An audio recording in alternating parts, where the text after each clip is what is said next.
আজ আমার মুখ দেখেই নিশ্চয়ই তোমরা বুঝতে পারছো যে আমি কতটা এক্সাইটেড। হ্যাঁ বলছি। আজ আমি গিয়েছিলাম নেল এক্সটেনশন করাতে। হ্যাঁ, এটা আমার ফার্স্ট টাইম নয়, কিন্তু এটা ছিল আমার সেকেন্ড টাইম। তো আমি ভীষণই এক্সাইটেড ছিলাম, প্রথমবারের মতোই। রাস্তা দিয়ে যাচ্ছিলাম আর মনে মনে ভাবছিলাম যে কী ডিজাইন করব, কেমন করব। হ্যাঁ, আমি মনে মনে ভেবে নিয়েছিলাম যে আমি কীরকম ডিজাইন করব, আমি সিলেক্টও করে নিয়েছিলাম। বাট তাও মনে মনে একটা টেনশান তো থেকেই যায়, তাই না? যে ঠিকঠাক হবে কি না। আমি জানি ভালোই হবে, কারণ এটা তো আমার সেকেন্ড টাইম। আমি প্রথমবারও এই দিদিটার কাছ থেকেই করিয়েছিলাম, তো আমি জানি ঠিকঠাকই হবে। তাও মনের মধ্যে জানি না কেন একটু টেনশান হচ্ছিল। তো আমি লাস্ট যে রেজাল্টটা পেয়েছি সেটা দেখার পরে আমার মনে আমি কি বলবো, আমার আর কিছু বলারই নেই।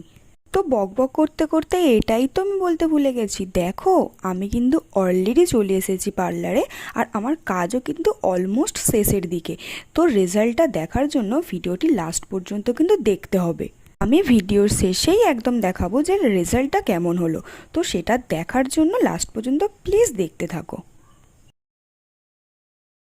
তো দেখো, আর একজনও এসে গেছে নেল এক্সটেনশন করাবে বলে।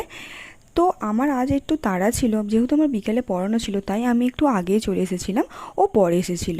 তো এইবারে দেখে নাও যে রেজাল্টটা কেমন হয়েছে। তো আজ ভিডিওটা এই পর্যন্ত। ভিডিওটি কেমন হয়েছে সেটাও জানিও, আর আমার নেলটা কেমন লাগছে সেটাও জানিও।